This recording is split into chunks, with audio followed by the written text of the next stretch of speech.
কোঁকড়ানো চুল, পুরো গায়ের রং মিশমিশে কালো। তবে এদিকে জারোয়ারা প্রথমে বলছিলাম অনেকটা একটু সিভিলাইজড হয়ে গেছে, ফতুয়া মতো পড়েছিল, একদম খালি গায়ে ছিল না। তবে জারোয়ারা যে একটা মাথায় বেরি মতো পড়ে না, সেটা পড়েছে, জিনিসটা কিন্তু ছিল। यहाँ पर देखेंगे तो आपको दो स्टोन के बीच में यहाँ पर गैप नजर आएगा, देख सकते हैं गैप गैप दोनों स्टोन जो है ऑपोजिट डायरेक्शन से फॉर्मेशन हो रहे हैं। আন্দামান মানেই শুধু নীল জল আর সাদা বালি নয়, প্রকৃতির আরও অনেক রহস্য লুকিয়ে আছে এই দ্বীপের সমষ্টিতে। সেটা হতে পারে আদিম সভ্যতায় বিশ্বাসী জারোয়া গোষ্ঠী, কিংবা জীবন্ত মাটির আগ্নেয়গিরি, আবার ম্যানগ্রোভের বিশাল অরণ্যের মধ্যে লুকিয়ে থাকা লাইমস্টোন কেভ। সত্যি এত বৈচিত্র্য একসাথে আর কোথাও পাওয়া যায় কি না আমার তো জানা নেই। তো চলো গত দুদিনের মতো আজ আবার একটা দিন শুরু করি আন্দামানের আরও কিছু বৈচিত্র্য উদ্ঘাটনের মধ্যে দিয়ে। গুড মর্নিং, আরও একবার সবাইকে স্বাগত আমাদের চ্যানেল ট্রাভেল উইথ সমিতে। আজ 9 নভেম্বর আর এখন বাজছে ঠিক সকাল ওই 6:35 মতো। আমরা পোর্ট ব্লেয়ার মানে দক্ষিণ আন্দামান থেকে রওনা হচ্ছি মিডল আন্দামানের উদ্দেশ্যে, যেখানে আমরা অ্যাকচুয়ালি যাব রঙ্গত, বাট তার মাঝে আমরা দেখে যাব বারাটাং, যেখানে আমরা পাবো জারোয়া রিজার্ভ ফরেস্ট, তারপরে লাইমস্টোন কেভ, আর তারপর মাড ভলকানো। আশা করি সন্ধ্যের মধ্যে আমরা এই সব কিছু দেখে রঙ্গত পৌঁছে যাব। তো চলো শুরু করি যাত্রা আজকের জন্য। আমরা বেরিয়ে পড়েছি। আমাদের প্রথম গন্তব্য আজকে হচ্ছে জিরকাটাং গেট, যেখানের গেটটা ক্রস করে আমরা ঢুকবো আজকে জারোয়া রিজার্ভ ফরেস্টে। এবার এইখানে গেটের অনেকগুলো টাইম আছে। সব থেকে সকালে যেটা খোলে সেটা হচ্ছে সকাল 6টায়, তারপরে যেটা সেটা 9টায়, তারপরে 12টায় এবং তারপরে 2:30। এবার আমরা সকাল 6টারটা যাইনি কেন, কারণ আমাদের জার্নি আজকে অত্যন্ত লম্বা। আমরা বারাটাং ক্রস করে একদম সাউথ থেকে মিডল আন্দামানে যে যাবো, প্রায় 140 কিলোমিটার উপরে যাত্রা। তাই শরীরটা সুস্থ রাখার জন্যে আমরা ফার্স্ট এন্ট্রিটা না নিয়ে সন্ধ্যা বেলা 9টার সময় যে এন্ট্রিটা হবে সেটা নিয়েছি। যেখানে আমরা আছি এনএইচ রেজেন্সি, এখান থেকে জিরকাটাং গেট মোটামুটি 60 কিলোমিটার মতো দূরে, যেতে সময় লাগবে 1 ঘন্টা 15 মিনিট। আর তোমরা যদি মনে করো যে তোমরা নর্থ আন্দামান যাবে, নর্থ আন্দামানের এই 2 রাত 3 দিনের জন্যে একটা আলাদা করে গাড়ি করে নেওয়া কিন্তু সবথেকেই ভালো। আমাদের গোপালবাবুই ব্যবস্থা করে দিয়েছেন এবং তার জন্য আমাদের সাথে এই যে এসেছে সুভাষদাই আমাদের গাড়ি চালিয়ে নিয়ে যাচ্ছে। সুভাষদাই আমাদের সাথে 3 দিন থাকবে। আমরা যেভাবে ঘুরবো সেসব দিনটা বুঝতে পারবে না। আমরা আজকে এই স্পটগুলো ঘুরবো যেগুলো মিতা বলল। কালকে আমরা যাব দিগলিপুরে রসেন স্মিথ আইল্যান্ড দেখতে, আর ফেরার সময় আমরা ফিরবো মাউন্ট হ্যারিয়েট হয়ে। এই পুরো 3 দিনের ট্যুরের জন্য এই গাড়িতে লাগে 19,500 টাকা। আমরা এখন যেতে যেতে মোটামুটি একটা জঙ্গলের মতো রাস্তায় প্রবেশ করেছি। দেখো এই যে জঙ্গল, এটাই আগে গিয়ে জারোয়াদের থাকার জঙ্গল হয়ে যাবে, যদিও এটা এখনও রিজার্ভ ফরেস্ট নয় এবং এখানে কোনো জারোয়া ডেফিনেটলি নেই, তাই এখানে ভিডিও করাও যাচ্ছে। সামনে গিয়ে আসবে জিরকাটাং চেকপোস্ট, তারপরে যে জঙ্গল জারোয়াদের জঙ্গল, আর এটা সেই জঙ্গলেরই একটা কন্টিনিউয়েশন পার্ট। পৌঁছে গেছি জিরকাটাং চেকপোস্টে। আর দেখো এখানে মোটামুটি গাড়ির লাইন পড়ে গেছে, ওই যত দূর অবধি দেখা যাচ্ছে তুমি পুরো গাড়ির লাইনই দেখতে পাচ্ছি। আমরা এখানে পৌঁছেছি 7:45 নাগাদ, এখন 7:45 বাজছে। আর এখানে এরকম প্রচুর খাবার দোকান মতো আছে, ব্রেকফাস্টই মূলত পাওয়া যায়। তো আমরা এখন এখান থেকেই ব্রেকফাস্ট করব। আমাদের ড্রাইভার দাদা বললো যে এই দোকানটায় নাকি খুব ভালো ব্রেকফাস্ট পাওয়া যায়, তো আমরা এখান থেকেই ব্রেকফাস্ট করে নেবো। মোটামুটি এরকম দেখো পরপর অনেক দোকান আছে এরকম। তো চলো দেখা যাক। এখানে সাউথ ইন্ডিয়ান ব্রেকফাস্ট মেনলি পাওয়া যাবে, ধোসা, ইডলি, আর না হলে পুরি সবজি।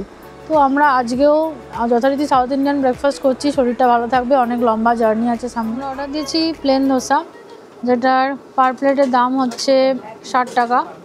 ধোসা থাকছে, তার সাথে একটু সাম্বার, আর তার সাথে এই যে নারকেলের চাটনি। এখানে মশলা ধোসা পাওয়া যায় না, প্লেন ধোসাই পাওয়া যায়। ঠিকঠাক খেতে ওকে।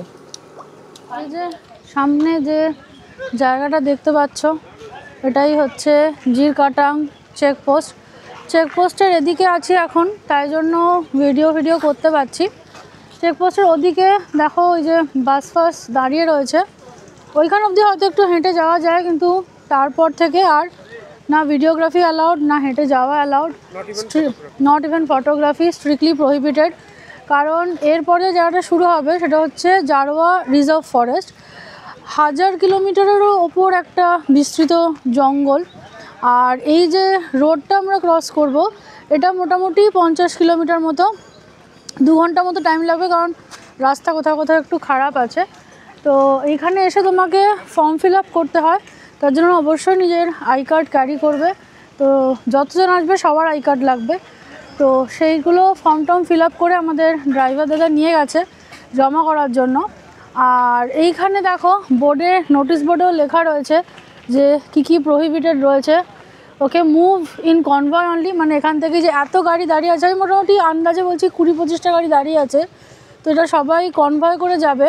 স্পিড লিমিট মাত্র 40 কিলোমিটার। জারোয়াদের দেখতে পেলে দাঁড়ানো যাবে না, তাদের সাথে কোনো রকম ইন্টারাকশান করা কোনো রকমভাবেই যাবে না। আর কোনো রকম গার্বেজ, সেটা হতে পারে বিস্কিট, চিপসের প্যাকেট, নাথিং, নট ইভেন একটা কাগজের টুকরো তুমি রাস্তায় ফেলতে পারবে, মানে ধরতে পারলে কিন্তু খুবই মুশকিল হবে। কাজেই এইসব কোনো কিছুই করবে না। একদম যেরমভাবে রিজার্ভ ফরেস্টটা আছে, শুধু নিজের এক্সপিরিয়েন্সটা নাও, নিজের চোখ দিয়ে অনুভূতি করো ব্যাপারটার, আর এই জায়গাটাকে ভালো করে এনজয় করে লাইফ টাইম একটা এক্সপিরিয়েন্স নিয়ে এখান থেকে যেও। আন্দামানের অনেক জায়গাতেই জারোয়া আছে অ্যাকচুয়ালি, বাট এই যে স্ট্রেচটা আছে এইখানে জারোয়া সবচেয়ে বেশি আছে। এবার কোন মানে 6টার সময় গেলে দেখা যাবে, 9টার সময় গেলে দেখা যাবে না, এই স্পটে দেখা যাবে এরকম কোনো ব্যাপার নেই। অনেকটা লাকের ওপর, ওরা যখন যেখানে থাকবে, ওদের যেখানে মনে হবে, তোমার যদি ভাগ্য থাকে তুমি দেখতে পাবে, না থাকলে তুমি দেখতে পাবে। আমাদের ভাগ্যে আছে কিনা এখন এটাই দেখার। আমরা পেরিয়ে গিয়ে বলবো। জারোয়া ফরেস্ট ক্রস করে আমরা এখন এসে গেছি, এই জায়গাটার নাম হচ্ছে মিডল স্ট্রেট। আর এই জারোয়ার জঙ্গলের মধ্যে দিয়ে আসার সময় আমরা কিন্তু খালি একজন জারোয়াকেই দেখতে পেয়েছি। তবে আমাদের কিন্তু জারোয়া দেখার সুযোগ এখনও শেষ হয়নি। যারা নর্থ আন্দামান যায় তারা জারোয়া দেখার আরও একটা সুযোগ পায়, সেটার কথা একটু বাদেই বলবো। জারোয়া ফরেস্টটা ক্রস করেই যেখানে তোমাকে ফেরিতে উঠতে হয় সেই জায়গাটার নাম মিডল স্ট্রেট। মিডল স্ট্রেট থেকে প্রায় 15-20 মিনিট একটু যেতে হয় এইরকম একটা ভেহিকেল ভ্যান করে, ভেহিকেল অ্যাকচুয়ালি লঞ্চ বলা হয়, ফেরি করে। দেখো আমাদের সঙ্গে এখানে গাড়ি যাচ্ছে, বাসও যাচ্ছে, তো এই সব কিছুরই মানুষও আছে তার মধ্যে। তো এই সব কিছু একসাথে পার হয়। আর এইখানে পার হওয়ার পর আমরা জায়গাটা যাব সেটা হচ্ছে অ্যাকচুয়ালি বারাটাং। তো ওইখানে গিয়ে আমরা আবার স্পিড বোটে উঠবো। তো ওই যে স্পিড বোটটায় আমরা উঠবো, ওটার ভাড়া লেগেছে পার হেড 900 টাকা। আর এই যে যাচ্ছে এখন, এটার জন্য পার হেড 15 টাকা। তো এটা যাওয়া আসা মিলিয়ে আমাদের সব টিকিট অলরেডি কাটা হয়ে গেছে। তো আমাদের জন্য পার হেড 30 টাকা করে লেগেছে। ফেরার দিনের টিকিটও আমাদের অলরেডি আজকেই কাটা হয়ে গেছে।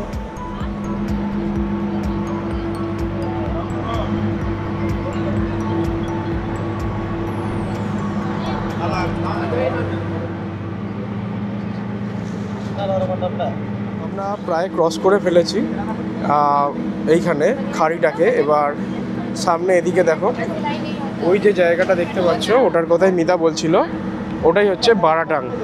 ওখান থেকে ওই যে স্পিড বোটগুলো সামনে রাখা আছে, ওই স্পিড বোটগুলো ছাড়বে, ওরকম একটা করেই আমরা যাব। পৌঁছে গেছি আমরা বারাটাঙে। এখান থেকে 10 জনের একটা বোট ছাড়বে। তো আমাকে এই সামনে একটা আম গাছের নিচে একজন ডাব বিক্রি করছে, ওখানে দাঁড়াতে বলা হয়েছে, এখানে গিয়েই দাঁড়াবো। অবশেষে আমাদের বোটের জন্য 10 জন জোগাড় হয়ে গেছে, আর আমরাও এগিয়ে গেলাম এই জেটি থেকে এই রকমই একটা স্পিড বোটে উঠবো বলে। এই যে আমাদের বোট ছেড়ে দিয়েছে, দেখতেই পাচ্ছ। এখানেও লাইফ জ্যাকেট পরা ম্যান্ডেটরি। আজকে আকাশে মেঘ আছে, রোদ নেই। এই জার্নিটা খুবই এনজয়েবল হয়। এই যে দেখো স্পিড বোটে করে আমরা যাচ্ছি, এখান থেকে জল উঠছে। আমি যখন 2014 এসেছিলাম, রোদ ছিল বলেই হয়তো এই জলটাকে আমি পুরো নীল দেখেছিলাম। কিছু ছবি আমি স্ক্রিনে দিয়ে দিচ্ছি, দেখে নিতে পারো। এখন স্পিড বোটে করে যাওয়ার মজা নিচ্ছি আমরা। যেতে যেতে চোখে পড়লো দুপাশে এরকম প্রচুর ম্যানগ্রোভ গাছ। এখন হাই টাইড আছে, লো টাইড হলে জলটা বেশ কিছুটা নিচে নেমে যায়। আর তখন যদি ভাগ্য ভালো থাকে, এখানে কুমিরও দেখা যায়, ঠিক যেরকম আমি 2014 সালে দেখতে পেয়েছিলাম। এইরকম একটা ম্যানগ্রোভের জঙ্গলে আমরা এখন প্রবেশ করেছি, তার মধ্যে দিয়ে যাচ্ছি এখন আমরা।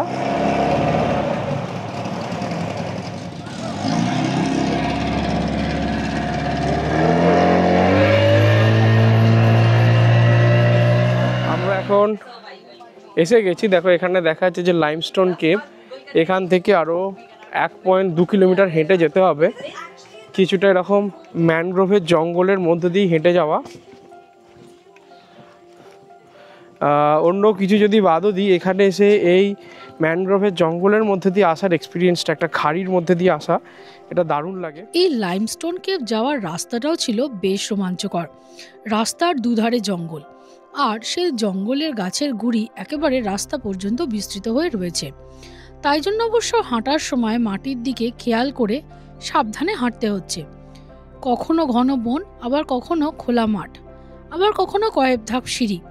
এইভাবেই 1 কিলোমিটার জঙ্গল ওয়াক আমরা বেশ আনন্দ করেই পার করলাম। কারোর খুব হাঁটার সমস্যা না থাকলে ছেলে থেকে বুড়ো সবাই এই রাস্তা সহজেই হেঁটে নিতে পারবে। কেভে ঢোকার আর ঠিক 100 মিটার আগে এরকম কিছু স্টল করা রয়েছে, যেখানে মূলত নিম্বু পানি পাওয়া যাচ্ছে, 30 টাকা করে দাম। তো আমরাও একটু নিম্বু পানি খেয়ে নিচ্ছি, এনার্জিরও দরকার আছে। তো এই যে আমাদের নিম্বু পানি তৈরি হচ্ছে। আমরা ঢুকছি লাইমস্টোন কেভে। এই লাইমস্টোন কেভটা 100 থেকে 110 মিটার পর্যন্ত প্রায় বিস্তৃত, দেখতেই পাচ্ছ। এখন যে পাশের পাথরগুলো দেখছো, এগুলো কালো কালো হয়ে আছে, কারণ এগুলো ডেড স্টোন। এরপর আমরা আরও যখন ভেতরে যাব, তখন গিয়ে সেখানে আমরা প্রপার সাদা লাইমস্টোন দেখতে পাবো।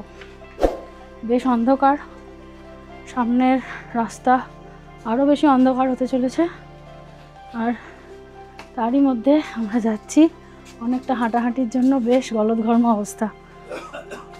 প্রকৃতির কারুকার্যের অদ্ভুত রকম নিদর্শন আছে এই লাইমস্টোন কেভের মধ্যে। খুব খেয়াল করে দেখলে সেই নিদর্শনগুলো চোখে ধরা পড়ে। যেমন এই ব্যাকবোন শেপ, তারপর জেলিফিশ, আর যেখানে যেখানে লাইমস্টোনের মধ্যে মাইকা আছে সেখানে লাইমস্টোনগুলো চকচক করছে। তারপর দেখলাম ছোটবেলায় বইতে পড়া এই স্ট্যালাকটাইট আর স্ট্যালাকমাইট, দুটো স্ট্রাকচার দুদিক থেকে বেড়ে আর এইটুকুই ফাঁক পড়ে আছে। এই দুটো জুড়ে গেলেই হয়ে যাবে একটা লাইমস্টোন পিলার। এরপর দেখলাম সিঙ্কহোল, এর মধ্যে দিয়েই সূর্যের আলো আর বৃষ্টির জল দুটোই ঢোকে এই কেভে। তারপর নজরে পড়ল এই পদ্ম কুঁড়ির মতো শেপটা, তারপর এই 3 নোজ শেপ। আর যেখানে যেখানে নতুন লাইমস্টোন ফর্মেশন হচ্ছে সেখানে কিন্তু লাইমস্টোনগুলো একদম ঝকঝকে সাদা, কিন্তু মানুষ টাচ করলেই এই লাইমস্টোনগুলো কালো হয়ে যায় এবং তাদের ফর্মেশনও বন্ধ হয়ে যায়। এইভাবে এগোতে এগোতে কিছুক্ষণ পর গাইড আমাদের সামনে যেতে বারণ করলো, কারণ সামনের রাস্তা ধসে গেছে 2004-এর ভূমিকম্পে। তাই অগত্যা এই রোমাঞ্চকর কেভ ছেড়ে ইউটার্ন নিতে হলো, আর আমাদের বোটে ফেরার পথ ধরলাম। সে 1 কিলোমিটার পথ হেঁটেই আবার ফিরে এলাম বোট পার্কিংয়ের এরিয়ায়। তাহলে খুব ভালো লাগলো। আমরা আবার এই ম্যানগ্রোভের জঙ্গল থেকে বেরোচ্ছি, বেশ মজা লাগলো। লাইমস্টোন কেভ অনেক জায়গাতে দেখেছি আমরা, মানে পাঁচমারি ছাড়া ইন্ডিয়াতে পাঁচমারিতে বোধহয় শুধু আমাদের বাকি আছে লাইমস্টোন কেভ দেখা। মোটামুটি অনেক বেশিরভাগ জায়গাতেই দেখা হয়ে গেছে। এখানে লাইমস্টোন কেভ ফর্মেশন কিন্তু সম্পূর্ণ আলাদা, কাজে এটা বাদ দিও না। চলো, যাত্রা শুরু হচ্ছে আমাদের।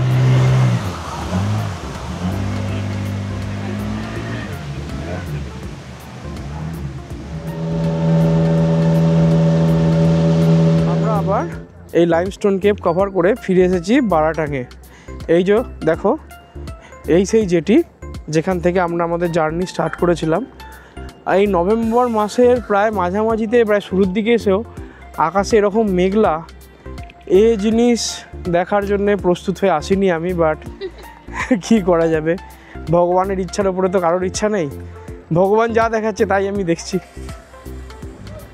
এখানে এসেছি সুভাষের সাথে দেখা হয়ে গেছে। এই যে আমাদের গাড়ি, সময় এখন প্রায় 1:30 বাজছে, অর্থাৎ লাঞ্চের সময় হয়ে এসেছে। তো আমরা এখন প্রথমে আগে লাঞ্চ করব। আর যেরকম তোমাদের আগেও বললাম যে দেখো, যারা নর্থ আন্দামান ঘুরছে না তারা এইখানে এসে ওই যে সামনে ওখানে ফেরি আছে, ওই ফেরি দিয়ে ওরা ক্রস করে আবার ওই পাশে চলে যাবে, যেটাকে বলে মিডল স্ট্রিট, এবং ওখান থেকে ফেরত চলে যাবে পোর্ট ব্লেয়ার। কিন্তু আমরা যেহেতু নর্থ আন্দামান যাচ্ছি সেই জন্য আমাদের গাড়িও এদিকে চলে এসেছে। এই গাড়ি নিয়ে আমরা এবার এগো রাঙ্গাতের দিকে। চলো এগোনো যাক। আমরা এসে গেছি লাঞ্চ করতে। এই জায়গাটার নাম হচ্ছে এয়ার রেস্টুরেন্ট। এটা ওই বারাট্যাং এর থেকে একদম কাছেই, সামান্য এগিয়েছি। তো চলো ভেতরে গিয়ে বসা যাক। এখানে শুধু থালি সিস্টেমেরই খাওয়া যায়।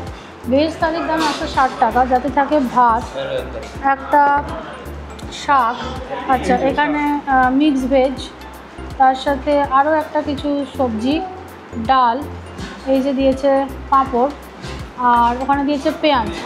আর আমরা এগ কারি অর্ডার করেছি 20 রুপিস পার পিস এগ। তো এই হচ্ছে আমাদের আজকের দুপুরের লাঞ্চ। চলো এবার খাওয়া যাক। 160 টাকায় মিতা যেগুলো বলেছিল সেগুলো তো আছেই, এইমাত্র আরও দুটো জিনিস গিয়ে গেছে। দেখো এই যে 160 টাকায় খাবার পরে এইখানে তুমি পাবে এরকম একটা মিষ্টি আর তার সাথে ছাঁচ। তো মানে খুব ভালো লাগে। 160 টাকার ভেজ থালি হিসেবে কিন্তু খুব সুন্দর। আর খাবারের টেস্ট কেমন লাগে? খুবই ভালো, খুবই ভালো। আমি এবার খেতে শুরু করি, আমার খুব খিদে পেয়ে গেছে। লাঞ্চের পরে আমরা এখন দেখতে যাচ্ছি মাড ভলক্যানো, মানে মাটির ভলক্যানো এরকম যে কিছু হয়, এরকম তো আমি আগে কখনো দেখিনি, এই প্রথমবার দেখবো জীবনে। এখান থেকে মোটামুটি 10-11 কিলোমিটার মতো দূরে। তো চলো গিয়ে দেখি জিনিসটা কীরকম। আমরা এবার দেখতে চলেছি প্রকৃতির আরেকটি আশ্চর্য জিনিস, মাড ভলক্যানো। ভলক্যানো বললেই আমরা কি বুঝি, সেখান থেকে লাভা বেরোবে, আগুন বেরোবে, কিন্তু এখান থেকে মাটি বেরোচ্ছে। কি করে সেটাই আমরা এবার দেখতে যাচ্ছি। বেশিক্ষণের হাঁটা পথ নয়, 100-150 মিটারের হাঁটা পথ। তো এইটাই হচ্ছে মাড ভলক্যানো। যদি লক্ষ্য করো তো দেখতে পাবে আগে এইখানটা দিয়ে আরও সামনে অবধি যাওয়া যেত। এই দেখো, এটা অক্টোবর মাসে ইরাপশান হওয়ার আগের লাস্ট ভিডিও। দেখতে পাচ্ছ কীভাবে কাদা বেরোনোর তেজটা আস্তে আস্তে বাড়ছে, আর এর পরেই হয়ে যায় ভয়ঙ্কর ইরাপশান। সেই ইরাপশানের পরের অবস্থাটা দেখো। এখানে লক্ষ্য করলে দেখতে হবে ইরাপশান শেষ হওয়ার পরে এখনও কিন্তু এখান থেকে আগ্নেয়গিরির মতো কাদা বেরিয়ে আসছে। এই যে পেছনে আমার এই যে কালো মতো জিনিসটা দেখতে পাচ্ছ, এটাই ওই ব্লাস্ট হয়ে বেরিয়েছে। দুটো মুখ কিন্তু এখনও অ্যাক্টিভ রয়েছে। একটু সময় ধরে দেখলে বোঝা যাচ্ছে ওখান থেকে এখনও ইরাপশানটা হচ্ছে, বুদবুদ কাটছে। আমরা অলরেডি 2-3 বার দেখেছি যে ওখান থেকে বুদবুদটা, ওই দেখো আবার উঠলো।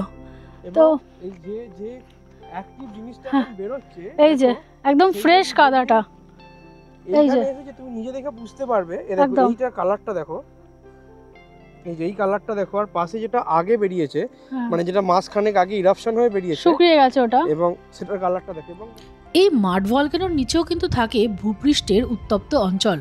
তবে সেই উত্তপ্ত অঞ্চল দিয়ে কোনো রকম লাভা বেরোয় না, বরঞ্চ সেই উত্তপ্ত অঞ্চল গরম করে তোলে ভূগর্ভস্থ জলকে। তারপর সেই জলের সাথে মিশে যায় মাটি, আর তাতেই তৈরি হয় এই রকম কাদার লেই।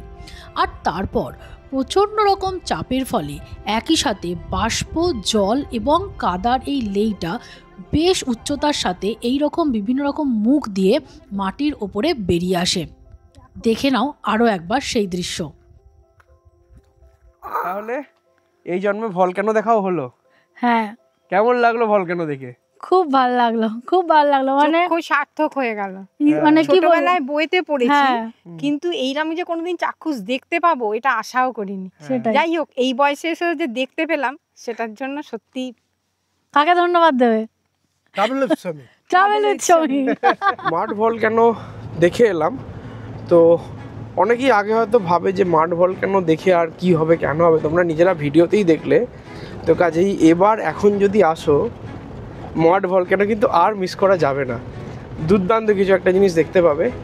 এখন মাড ভলক্যানো দেখে নিয়ে আমরা এবার আপাতত যাচ্ছি রাঙ্গাতের দিকে। রাস্তা এখানে মানে ভীষণ সুন্দর, এত সুন্দর রাস্তা দেখাচ্ছি আমি, দেখো।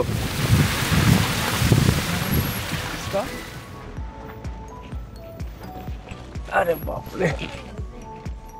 আগে নর্থ আন্দামান যাওয়ার জন্য এই যে খাড়িটা আছে এটাও পেরোতে হতো একটা ফেরি করে, তবে এখন সরকার এখানে একটা ব্রিজ বানিয়ে দিয়েছে, ফলে এইখানে যাওয়াটা হয়ে গেছে খুবই সহজ। বারাটাং থেকে সামান্য এগোনোর পরে আমরা একটা জায়গায় এসেছিলাম, সেই জায়গাটার নাম কদমতলা। বেসিক্যালি পুরোপুরি বাঙালি পাড়া। 3 নম্বর গেট দিয়ে ঢুকেছি, 15 নম্বর গেট দিয়ে বেরোবো, মাঝখানে একটা বাঙালি বস্তি, তার নাম আছে ফুলতলা। আর এই জায়গাটা একটা রিজার্ভ জারোয়া ফরেস্ট, এখানে আর ভিডিও করা যাবে না, আমি বন্ধ করে দেবো। এখানেও জারোয়ার দেখা পাওয়া যায়, কিন্তু ব্যাপারটা হচ্ছে যে যেহেতু এইখানে এখনও ভিড় কম, নর্থ আন্দামানে কম লোক আসে, তাই এখানে আলাদা করে কিছু ফর্ম ফিল আপ করতে হয় না। গাড়ির নাম্বার এবং এই যে সুভাষদা আছে, সুভাষদা বলে দেওয়ার সাথে সাথেই আমরা ভেতরে চলে আসতে পেরেছি। এবার আমি মোবাইলটা বন্ধ করে দিচ্ছি, এখানে জারোয়া দেখতে পেলাম কি না সেটা এই জঙ্গলটা ক্রস করে জানাচ্ছি। আমার পিছনে দেখতে পাচ্ছ এইটাই হচ্ছে 15 নম্বর গেট, অর্থাৎ আমরা জারোয়া বস্তি ক্রস করে চলে এসেছি। এইখানে আমরা একজন জারোয়াকে দেখতে পেয়েছিলাম যে রাস্তার পাশে বসেছিল, একদম কোঁকড়ানো চুল, পুরো গায়ের রং মিশমিশে কালো। তবে এদিকে জারোয়ারা প্রথমে বলছিলাম অনেকটা একটু সিভিলাইজড হয়ে গেছে, ফতুয়া মতো পড়েছিল, একদম খালি গায়ে ছিল না। তবে জারোয়ারা যে একটা মাথায় বেরি মতো পড়ে না, সেটা পড়েছে, জিনিসটা কিন্তু ছিল, যে সেই ট্র্যাডিশনাল জিনিসটা পড়েছিল, বাট পার্থক্য একটা শুধু খালি গায়ে ছিল না, একটা ফতুয়া পড়ে। চেকপোস্ট পেরিয়ে আবার আমাদের জার্নি স্টার্ট হলো। এবার আমরা থামবো একবারে গিয়ে রাঙ্গাতে। এখন সময় বাজছে 5টা বাজতে 20। চলো এবার এগোনো যাক। এখন বাজছে ঠিক সন্ধ্যে 5:30। আন্দামানে বা বলতে গেলে রাঙ্গাতে সন্ধে নেমে এসেছে, আর আমরা ফাইনালি পৌঁছে গেছি আমাদের থাকার জায়গা হোটেল ইডেন গার্ডেন্সে। এখানে আমাদের বুকিং করা আছে। চলো এবার ভেতরে যাওয়া যাক। আচ্ছা, আমাদের সমস্ত ফর্মালিটিস কমপ্লিট, আমরা রুম পেয়ে গেছি। আমরা এখানে 2টো রুম নিয়েছি, সেগুলো দেখাচ্ছি। দেখো, এই যে রুম নাম্বার 303, আর এখানে হচ্ছে রুম নাম্বার 304। চলো এর মধ্যে একটা রুম ঘুরিয়ে দেখাই। এই হচ্ছে রুম নাম্বার 304। দেখতেই পাচ্ছ ঢুকে যে রুমটা বেশ বড়, সুন্দর এবং পরিষ্কার করে বানানো। ঢুকে ফার্স্টেই দেখো এরকম চোখে পড়ছে একটা আলমারি, তারপরে এখানে একটা আয়না, এখানে ইলেকট্রিক কেটেল দেওয়া হয়েছে, টিভি, আর এই হচ্ছে একটা সুন্দর ছিমছাম সেটআপ। জলের বোতল এবং 2টো গ্লাসও ওরা ওখানে দিয়েছে। এখানে আছে একটা সাইড টেবিল, 2টো চেয়ার, আর ওখানে দেওয়া আছে রেস্টুরেন্টের মেনু। চাইলে এরা খাবার ঘরেও দিয়ে যায়। আর এইখানে যদি বাইরে যাওয়া হয়, দেখো এইখানে আছে একখানা সুন্দর ব্যালকনি, যদিও এখানে এখন পর্দা টাঙানো আছে। এবং দেখতেও পাচ্ছ যে এই রুমে এসি আছে, যদি এসির দরকার হবে কিনা জানি না, আবহাওয়া যথেষ্ট ভালো। এবার চলো এই রুমে যে বাথরুম আছে সেই বাথরুমটা দেখা যাক। এই হচ্ছে বাথরুম, এই যে ওয়েস্টার্ন স্টাইলে বানানো, গিজার আছে, বেশ সুন্দর ছিমছাম, মানে বেশ ভালো লাগলো। এবার বলি, এইখানে থাকতে আমাদের একটা 2 বেডরুম রুমের জন্য, মানে একটা ডাবল বেড রুমের জন্য আমাদের পড়েছে পার ডে 2000 টাকা, অর্থাৎ 2টো রুমের জন্য পার ডে 4000 টাকা। আর এই রুমটা বুক করার যে কন্ট্যাক্ট নাম্বার সেটা আমি স্ক্রিনে আর ডেসক্রিপশন বক্সে দিয়ে দিলাম, তোমরা চাইলে বুক করতে পারো। আমাদের জার্নি আজকে সকাল থেকে বেশ লম্বা গেছে, তাই এখন এবার একটু রেস্ট নেওয়া দরকার। আর আজকের দিনের এপিসোডটা শেষ হচ্ছে এইখানেই। শেষ করার আগে এক ঝলকে তোমাদের বলে দিই আজকে আমাদের খরচ কত হয়েছে। আমি সৌমেন্দু, আর আমি মিতা, আর তোমরা দেখছো ট্রাভেল উইথ সৌমি। আমরা দুজনে এরকম বহু জায়গায় ঘুরতে যাই আর তার ভিডিও করে দিই ইউটিউবে। এই ভিডিওটা কেমন লাগলো সেটা কমেন্ট করে অবশ্যই জানাও। যদি ভালো লাগে তাহলে ভিডিওটা লাইক করো আর বন্ধু বান্ধবদের সাথে শেয়ার করো। আর যদি আমাদের চ্যানেলে নতুন হও তাহলে চ্যানেলটা সাবস্ক্রাইব করে বেল আইকনটা প্রেস করে দিও, তাহলে আমাদের ভিডিও সবচেয়ে আগে তোমার কাছেই যাবে। যদি আন্দামানের পুরো সিরিজটা ফলো করতে চাও সেটা পেয়ে যাবে এইখানে, এর আগের পর্বটা পাবে এইখানে। আর যদি জঙ্গল ভালোবাসো তাহলে দেখতে পারো আমাদের ডুয়ার সিরিজটা এইখানে। খুব শীঘ্রই আন্দামানের পরের পার্টে দেখা হচ্ছে। সবাই খুব ভালো থেকো, বাই।